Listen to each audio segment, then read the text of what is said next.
My name is Sylvia. I am 28 years old and have a creative job at a gaming company in New York. On the surface, it seems like I'm living a trouble-free life, but in reality, my family situation is quite complicated. A year ago, the company my father worked for unexpectedly went bankrupt, so I stopped living alone and started living in my hometown with my parents and my sister Frida. Our household needs my income to maintain itself. Sylvia.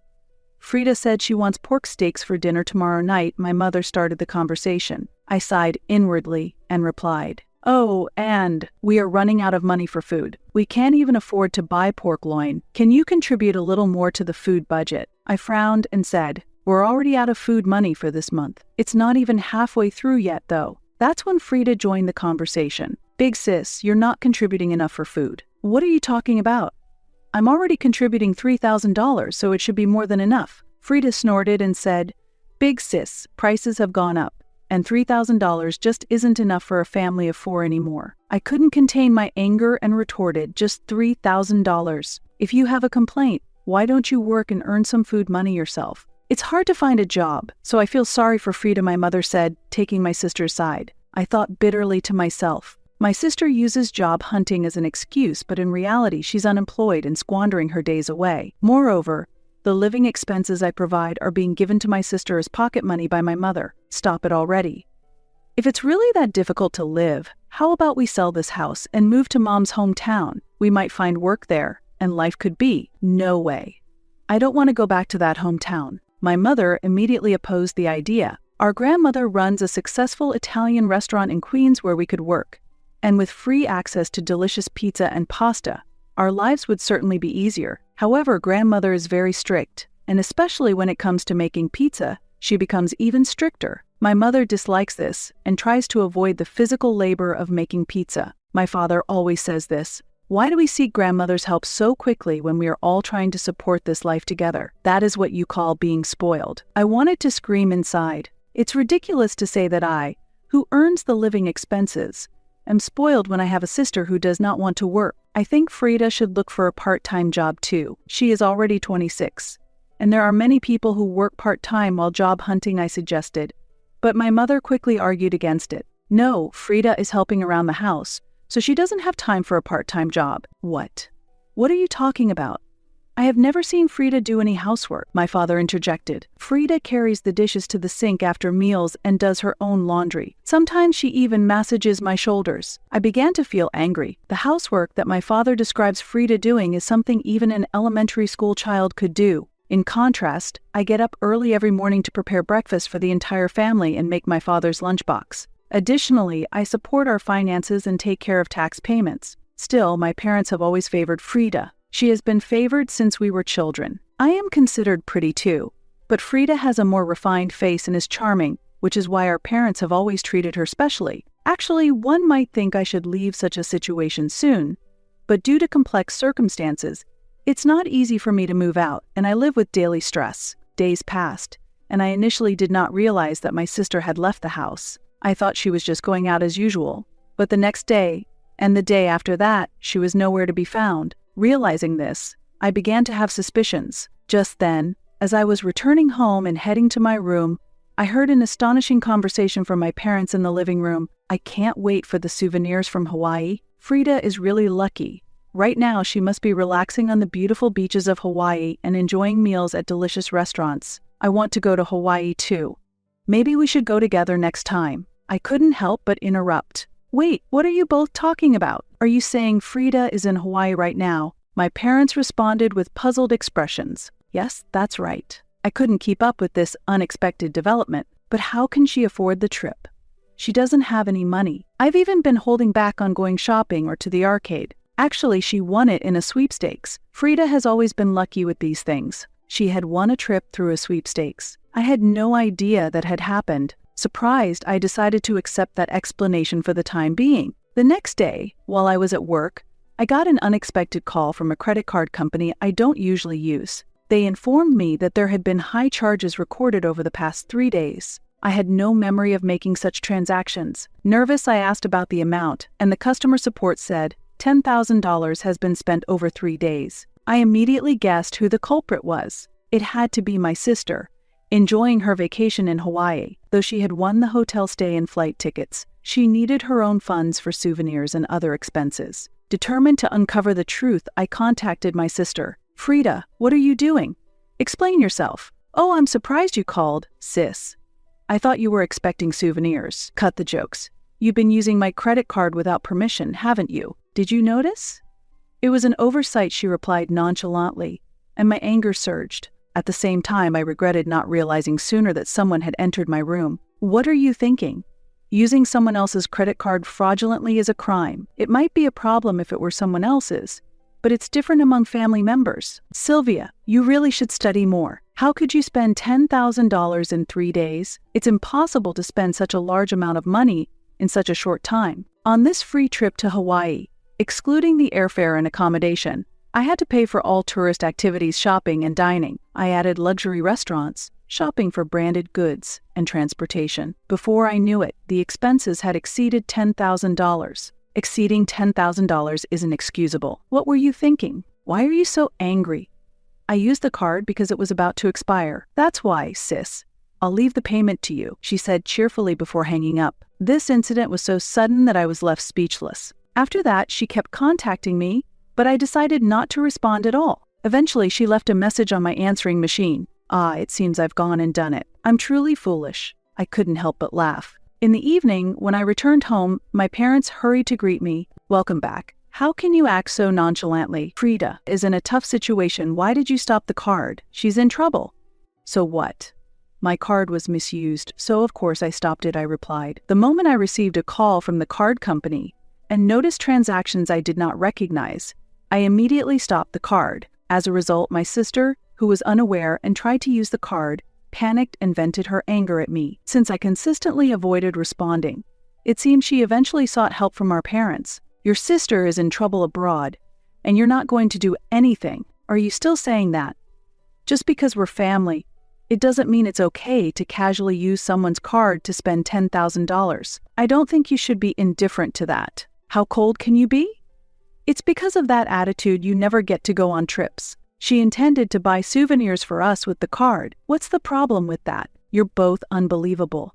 How can you come to such a conclusion? You shouldn't be sleep-talking in daytime. Can't you two think normally? She is thinking of us and trying to have fun. Can't you be more thoughtful?" Thoughtful? Can you still say that after hearing this message? At that moment, I pulled out my smartphone and played the message left on the answering machine by my sister. "Make the card usable, you miser. Our parents' cards are already maxed out and can't be used for payments. Being so stingy about giving me pocket money for a trip, how useless can they be?" After hearing my sister's angry voice on the answering machine, my parents' anger quickly faded, and they hurried to their room to check the status of their cards. A few minutes later, I heard my parents screaming in panic. When I went to see them, their faces were red with intense anger. "I can't believe Frida used my card without permission. After all the nice things I've done for her, she even took the bank book and cards. I'm shocked by such betrayal." I coldly retorted, "Oh, wasn't that supposed to be a kind act by Frida to buy souvenirs? You said she was trying to have fun for us, right?" "Yes, that's right. But our money is still safe, right?" my parents muttered ambiguously. Seeing my parents' attitudes change once they knew their assets were safe, I could not hide my disappointment. Then why don't you increase the card limit and expedite the repayment so she can use it again? Why don't you let the kind Frida, who tried to buy souvenirs for you, have it?" "That's not possible, because we have no savings left. What will we do? Frida is in trouble without being able to eat or drink." After the commotion, my father suddenly pleaded with me. "Sylvia, we will start anew. We vow to keep supporting this family together. So please, help Frida." "What are you talking about?" "Everyone. Does that even include me?" Moved by my father's actions, my mother also knelt before me. While I was momentarily confused, I said mockingly, "It's a bit late for apologies now," and my mother simply pleaded with me earnestly. "I will also change my ways. I swear to do my best to support everyone as well. From now on, I will do no wrong to you or to her." Despite the presence of my parents, laughter escaped me as I pondered deeply on how to respond. Later, while my parents went to check their room, I took out a credit card I had secretly found that still had a valid expiration date and had not been used at all. "Why don't you give this card to Frida and enjoy a family trip as well?" I suggested. My parents were thrilled with my words and they immediately contacted my sister. They hurriedly prepared for the trip while I reserved their flights to Hawaii online. After watching the whole scene with a smile, I dialed a specific number. 3 days later, when my sister returned from Hawaii with our parents, Frida said, "Big sis, thank you for letting us enjoy Hawaii. Oh, it's rare for you to come to pick us up. Are you expecting souvenirs?" Unfortunately, I didn't buy anything. It seemed they had thoroughly enjoyed their trip to Hawaii and had forgotten their gratitude to me just 3 days ago. After confirming this, I was ready to execute the plan I had been preparing and could hardly contain my excitement. "It seems like you had a lot of fun. Was that the last big moment of your life?" "What do you mean by last?" "Actually, I've decided to sell the house on a whim. I've already shipped the belongings to the new place and arranged for someone to pick us up." As I said this, my parents and sister were shocked and noticed the for sale sign posted on the entrance of our family home. "What is this? What does it mean? Did you really sell the house? What's going on?" In front of their astonished faces, I elaborated further. Actually, a real estate agent who is a friend from my university was interested in this land and had been asking to sell the house and land together for a while. I had always refused to sell because I thought maintaining this house, which was not built by our grandmother, was more cost-effective. Taking a breath, I continued. "However, I recently changed my mind. I realized that by selling this house and starting to live alone again, I could gain financial and mental freedom. That's why, while you guys were away, I confirmed my decision to sell with the real estate agent." "What? Selling it on your own is illegal?" "That's right.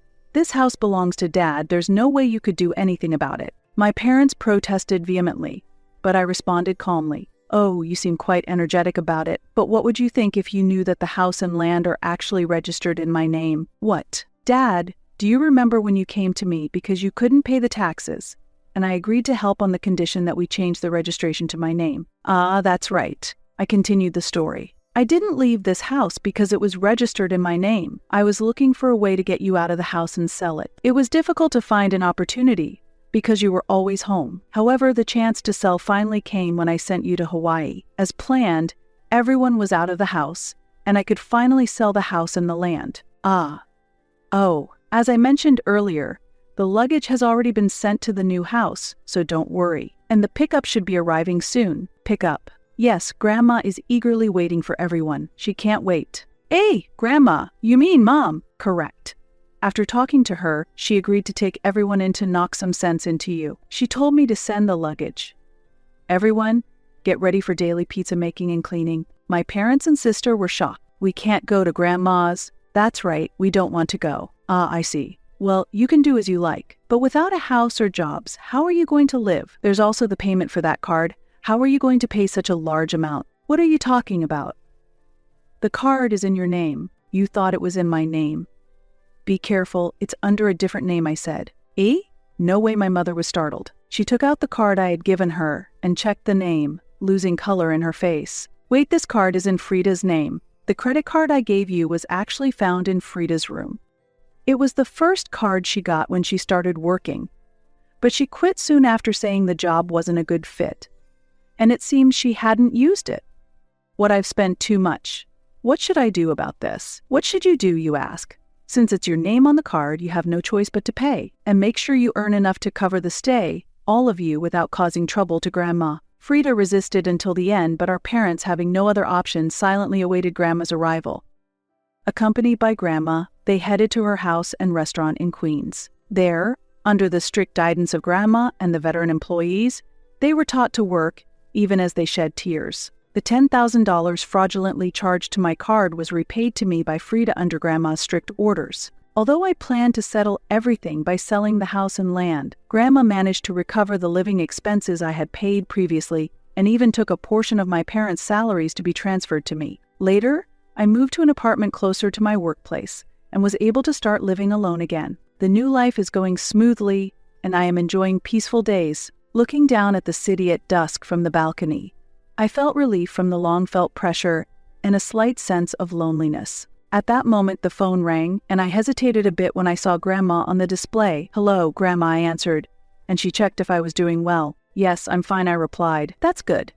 Actually, it's about Frida and the others. They are starting to change significantly, especially Frida, who has begun to actively help with work. It also seems that your parents are gradually reflecting," said Grandma. She continued, "Sylvia, It must have been tough.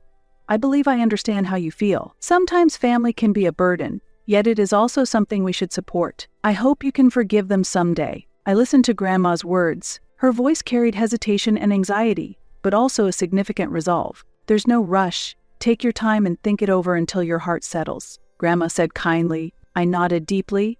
Understood, Grandma. I'll take my time and reconsider everything, I replied, and then quietly hung up the phone. As I looked out the window at the urban landscape, the sun slowly set on the horizon, and the darkness of night gradually enveloped the city. In the quiet of the dusk, a whirlwind of emotions churned within me. While anger and sadness still lingered, a small spark of hope for the future had begun to emerge. Returning to my room, my eyes were drawn to a family photo. In the photo, a young Frida and I smiled along with our parents. Looking at those happy faces, I nostalgically remembered the joyful days of the past and thought, if only we could return to those times, but reality quickly pulled me back. As time passed, my life gradually began to regain its old rhythm. At work, I was appointed the leader of a new project, and personally, I started to lead a fulfilling day-to-day life. One evening, after finishing the day's work, my cell phone suddenly rang. Hesitating slightly at the unknown number, I answered. Hello, this is Sylvia. It's me. Frida came, a voice different from the confident, arrogant tone of the past, now soft yet unstable. Unable to hide my surprise, I asked, Frida, what's wrong? Did something happen? Sorry for calling out of the blue. Actually, I want to meet you in person. I want to talk to you, Frida said quietly. Her words carried a humility and a sense of growth that I could never have imagined from the old Frida. Why do you want to meet? I asked, quietly waiting for Frida's next words. Frida's voice, though trembling, was calm and sincere, indicating her growth. Big sis, I want to apologize from the bottom of my heart. I felt that a phone call wouldn't sufficiently convey my feelings, so I want to meet you in person to truly and earnestly apologize. Her words were earnest. Without interjecting, I quietly listened to her. If you feel it's difficult to meet me, that's okay too. Your feelings are what matter most to me, Frida continued. After a moment of silence, I finally spoke. All right. If that's the case, let's meet next Saturday at 2 p.m. at the cafe in front of the station. Really, that makes me so happy.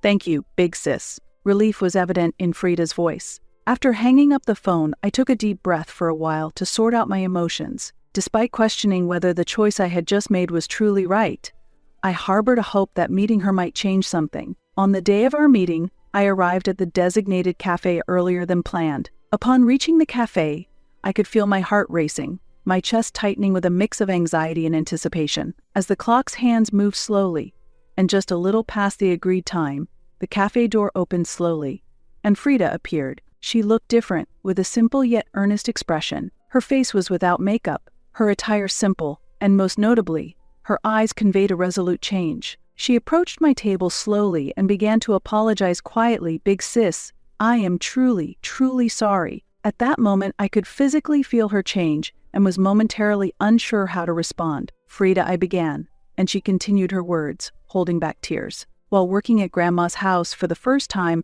I realized how much I had relied on you, how much I had taken you for granted. I finally understood how hard it has been for you, always suppressing your own desires to support us, the family. Frida, with tears streaming down her face, reflected on her past actions and repeatedly offered heartfelt apologies on the spot. Frida detailed how much she had relied on me in the past and the lessons she learned at our grandmother's house. Her story revealed many insights about her relationships with our parents and her self-awareness. I just sat quietly, listening to her words. Each word seemed to dissolve the long-held anger and sadness in my heart. As her story progressed, I could feel the heavy emotions inside me gradually lighten. Thank you, Frida. I've fully taken your feelings to heart, I said. Afterward, we talked about various topics for several hours. We had an open dialogue about recent events in our lives and the challenges we were facing. This time became a valuable step in rebuilding our relationship. As we parted, Frida handed me an envelope with gratitude. The envelope contained money she had earned by working hard at our grandmother's house. This is just the beginning, but I will do everything I can, Frida said. As I received the envelope, I felt her growth internally and my heart warmed. Months later, I visited my grandmother's house again and met my parents there once more. I was able to receive sincere apologies from them directly and could tell that they had grown, just like Frida. That night, we were able to share a meal together as a family for the first time in a long while, and I truly felt the warmth of family again. I might not be able to forgive everything immediately, but seeing my family's efforts to move forward step by step gave me hope for the future. Before heading home, my grandmother gave me some profound words. "Sylvia, you have certainly become strong, but as important as that strength is the kindness you continue to hold. Remember, that is the most important thing," she said. Hugged by my grandmother, I couldn't hold back my emotions and shed tears. I thought this might be the beginning of a new relationship with my family, and I felt the weight on my heart